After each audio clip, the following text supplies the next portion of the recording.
Hello there. If you've been watching my recent videos, you'll have seen how I pulled together some miniatures for the Plague. Basically, this intelligent virus faction that takes over the minds of all manner of sentient beings for its own twisted ends.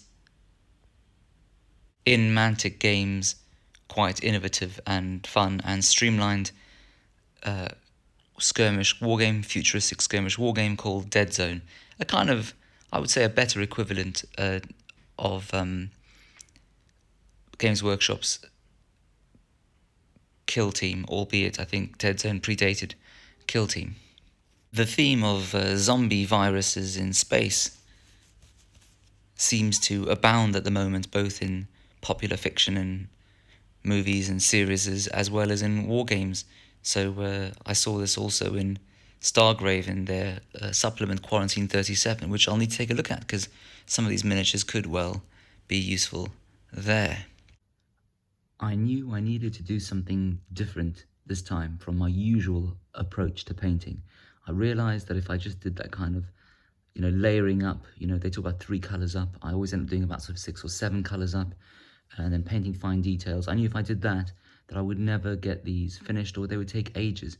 And that level of painting wasn't really in proportion, to be cruel, to some of the lack of detail in some parts of these models. I mean, they're fantastic, but they don't have as much detail as, say, some Games Workshop models, which isn't necessarily a bad thing. Sometimes people complain, particularly the newer plastic stuff by GW, you don't want to spend 5 hours per infantryman, infantry level type dude. So I realized I had to do something different, and I was inspired by a mate at the friendly local gaming store, because whenever we play a game, I look at his stuff and it looks fantastic. It's visually fantastic.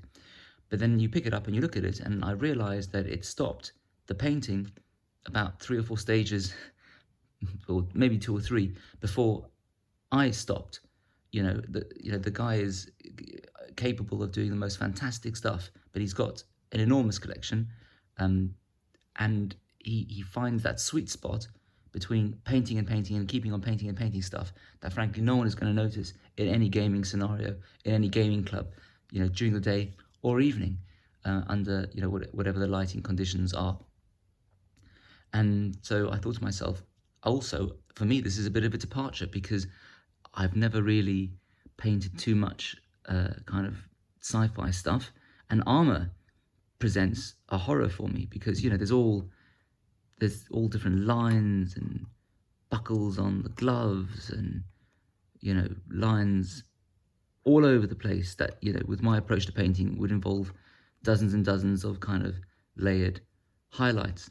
And I thought to myself, we've got to do something different. And so I saw a video about how to paint, I think, white scars by Sonic the Sledgehammer. And so what I did was I just spray painted these white with a Halford's white primer. I didn't use any fancy Games Workshop stuff. And then I took Apothecary White, a contrast paint. And I thought to myself, whenever you see a miniature wholly painted with contrast paints, something doesn't seem right to me. It just seems a bit insipid, a bit matte, a bit off, frankly. But then I thought to myself, your eye is going to be drawn to the faces. So if you paint those in kind of normal colors, normal Games Workshop or Vallejo paints, great. But the armor, is anyone really going to look at the armor? And maybe we can get away with just using washes and some limited weathering effects. And I did that, and you can see here, so the Apothecary White, I thought to myself, it's filled in all the kind of levels brilliantly, and Sonic the Sledgehammer showed that you then kind of dry brush lightly, here with a bit of white.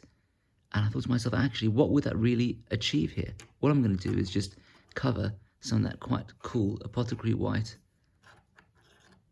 independent kind of wash layering effect. And so I didn't bother. And then I took a bit of packing material, that you get with in the old days with metal sprues in kind of the plastic boxes. And I put some tweezers on it, just to get a bit more focus. And I just took Rhinox Brown and I just dabbed it where you know, the guy might have walked into stuff or scratched stuff, or bullets might have hit kind of areas. Well, not bullets, but, you know, someone might have bashed him. And I think that worked. Kind of like this, albeit this is a model I'll show you a bit later. These are craft tweezers you can get from, in the UK, Hobbycraft. There's Olaf, always likes warm hugs. And then I just picked out some very limited details, as you can see here. Like the eyeball. I put a bit of blood for the blood god to show that to show no awareness of biological deterioration. Because obviously if the skulls have reached this level of putrefaction, there's not going to be any blood, but you know, maybe there's a bit of squishy brain left inside, and he's holding whatever bit of warpstone perhaps has brought to Earth with an asteroid, a small asteroid hit, the plague and the virus. I mean, the skeleton hue I went for was slightly fleshier, again, just to keep it simple, because with the hands and with some of these more zombie-like heads, but I think it's worked fine. And that's Al, you know, a bit of an Al Capone type thing, going wild with his submachine gun. And a bit of blood for the blood god there, where the jawbone has detached. A bit puerile, but hey. I mean, there was a moment before I did the basing, and the bases were still white, and they just looked like, not White Death, like that Finnish sniper, not in a cool way. They looked like kind of whiteness gone wild and just deeply unrealistic. Not even as interesting as that, more conceptually like this. And I thought, oh dear, I have muffed these up and we'll have to do it again. But then when I based them, as with so many things, if you just base it and put a bit of flock and rock and bushes down, actually they look just fine. So overall, I was pretty happy with how these panned out. And these will be the zombies and the ghouls. The zombies just walk around mindlessly, but also, you know, they can't pick up, in Deadzone, they can't actually get you victory points by picking up scenario markers and things, but they also can just hug the enemy like in The Walking Dead, and because they're so useless, they don't give him any victory points for killing them. So they are fantastic kind of game hoggers. Anyway, enough of those guys. Now, I was particularly pleased with how the various effects I've described, the contrast paint and the kind of weathering worked on these Enforcer models, which, as you can see, are conversions. Quite lanky lads, but, you know, like in the Expanse, maybe they're just grown outside of Earth orbit with different kind of gravity levels. But I just stuck some pennies down on some of them, which is quite fun because you can just look and see what year it was in and make the miniature feel even older than it actually is. And that's Corporal Klutz, because I couldn't get the legs right, but, you know, he's tripped over a rock. As I joked in the last video, well, you know, what would the virus do to your brain? He's a commander type dude. A bit of blood for the blood god there on the end of his knife.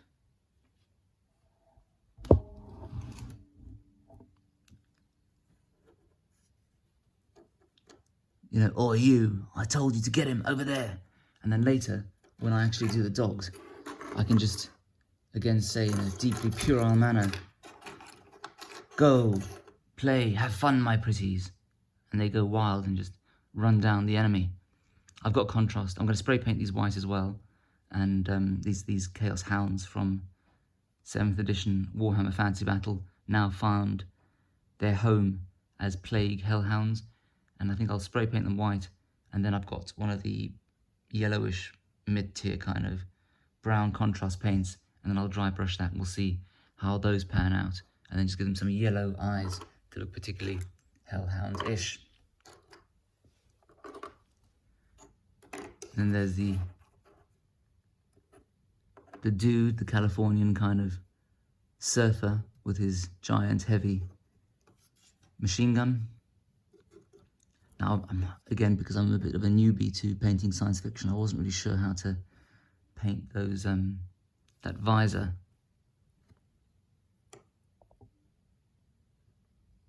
But it's all right. And again, that weathering effect, I thought, makes it feel a bit more realistic, like he's actually seen the field of battle. And then there is eyebrows, as we call him, for obvious reasons.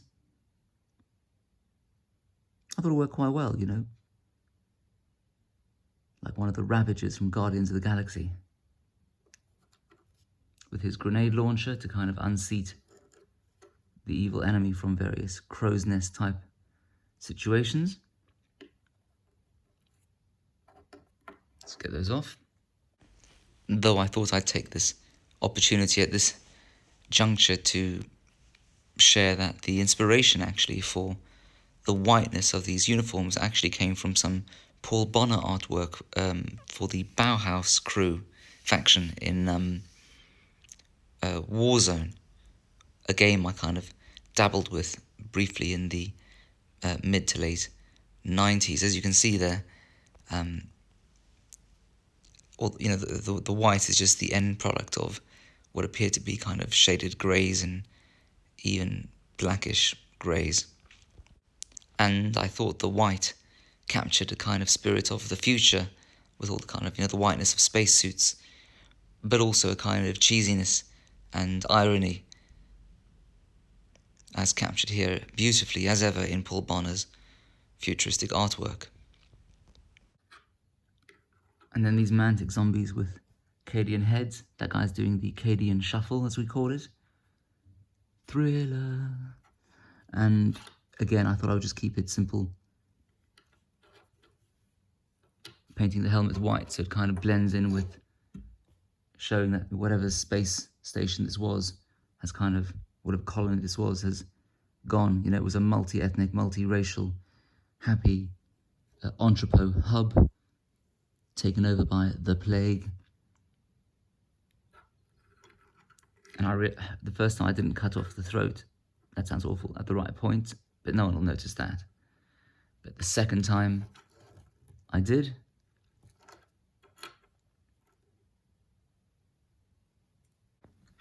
and these two huge Gellerpox Games Workshop Nurgle miniatures I did in the usual way, frankly. I tried to think about small ways to scale back, but they were so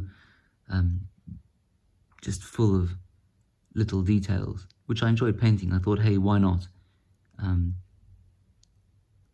so I just mixed in a bit of some of the older greens I have, Snot Green, about to go dry, in with Talon Flesh, and then just kept highlighting up, I think 3 or 4, maybe 5 layers around the face by adding various lighter skin color tones into it, still retaining that kind of greenish hue, and then just putting some washes in with green washes, one of the older Green Games Workshop washes with quite a lot of the mixture medium, the transparent kind of water-like substance that isn't water, but kind of reduces, it makes it a lot more fluid.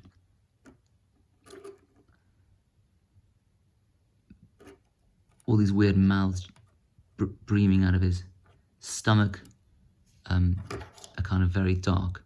I think it was a Vallejo black-red, highlighted up with Mephiston red. Loads of grim hooks all around the body, which I've decided to keep metal simple, you know, just chainmail washed with a black wash, and then just a bit of mithril silver mixed in with chainmail around the bits where it might gleam.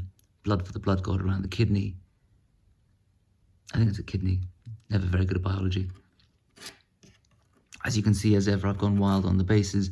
I thought to myself, if they're from some kind of space station, or space colony, would they really have all this greenery around them? But then I thought about that fantastic film Prospect that I saw on Amazon.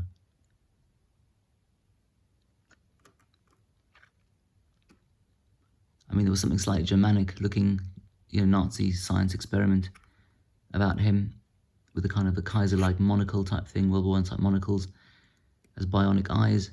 Probably should have done those red. look more evil, but hey, gives him a more chilled impression. So anyway, so I painted the trousers Feldgrün, field grey, no, field green,